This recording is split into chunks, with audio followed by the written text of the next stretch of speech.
Assalamualaikum warahmatullahi wabarakatuh. Masih bersama saya Muhammad Johan. Saya seorang sipil ya.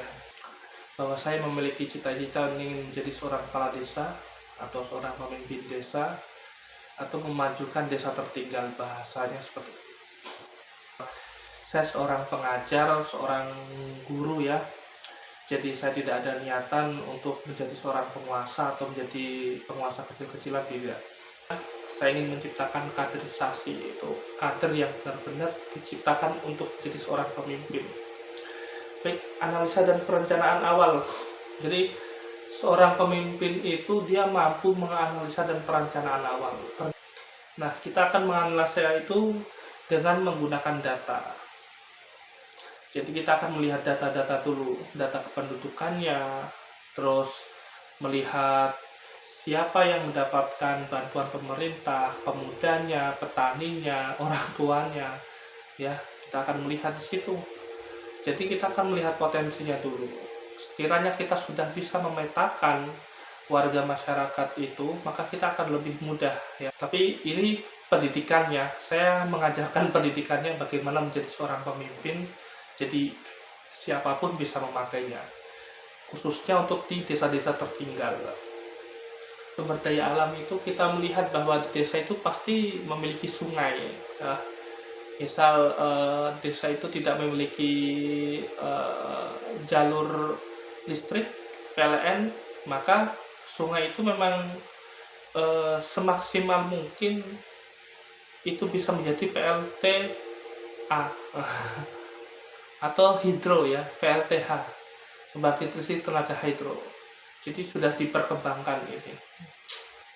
Yang kedua, ekonomi, bahwa ekonomi itu harus berputar di desa.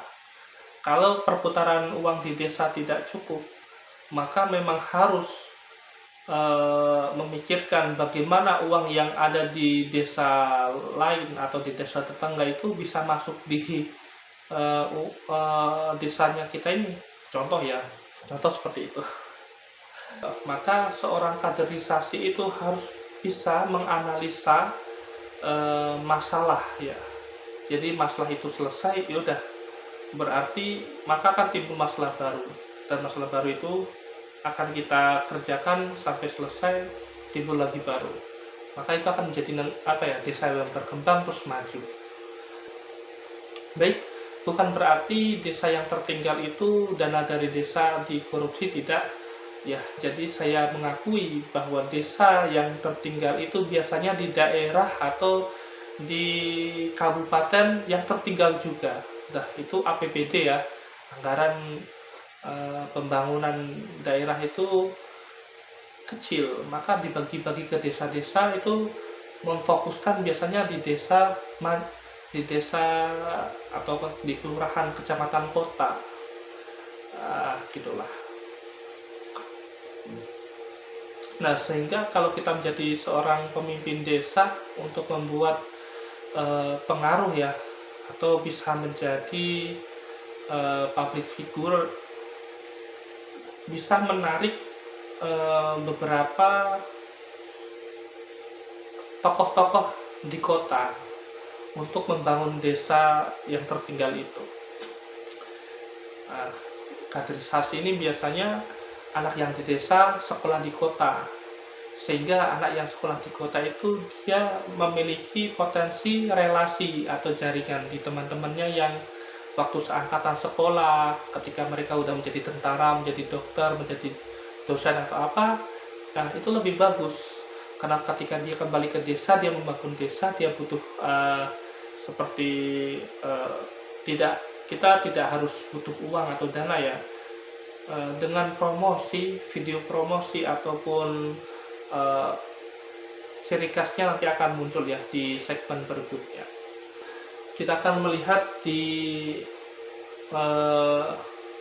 masalah sosial. Nah, biasanya di desa itu kan kita akan melihat ya, jika desa tertinggal itu semuanya keluarga tertinggal ya.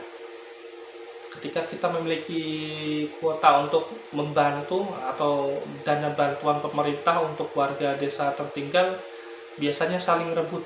Nah, bagaimana saling rebut itu bisa menjadi penerima yang pas, bukan penerima kasih sayang atau penerima dari teman terdekat.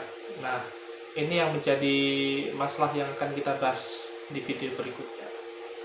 Desa yang tertinggal itu biasanya sepi untuk didatangi, sehingga desa yang sepi didatangi itu, maka yang melintasi jalan itu sedikit.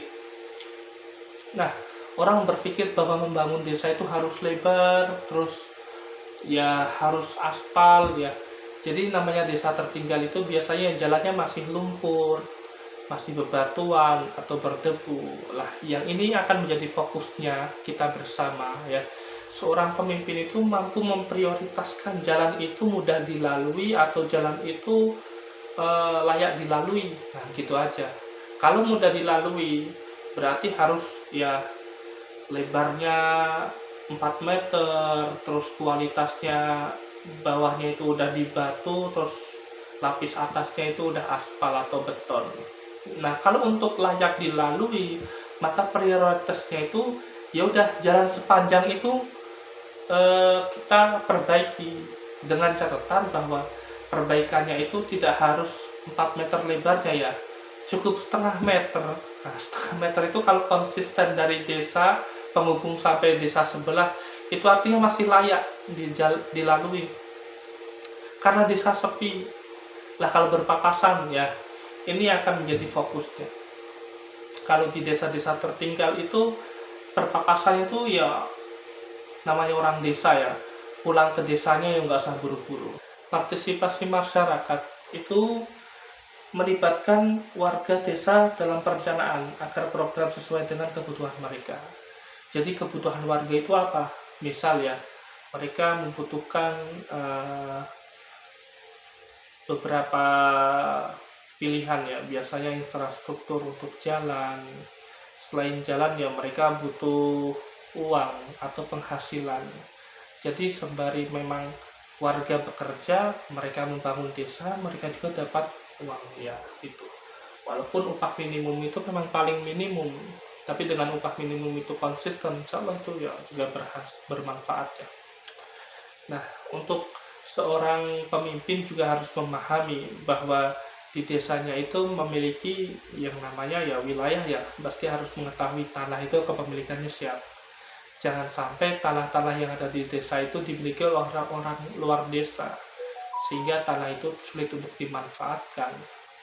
Nah, agar itu terjalin lebih arif ya, maka beberapa warga ya udah diajak konfirmasi tanah ini yang kosong kita permanfaatkan, kita lobby dulu pemiliknya izin ya, sehingga dengan jangka waktu tertentu, misal 1 atau 2 tahun peminjaman, dan dihitung pembuatan sampai panen itu untung ruginya akan kelihatan. Jadi bukan dimiliki hak milik atau diambil desa secara sepihak, tidak. Jangka pendek, menengah, panjang itu berdasarkan prioritas. Pasti orang berpikir kepala desa harus pintar membuat proposal.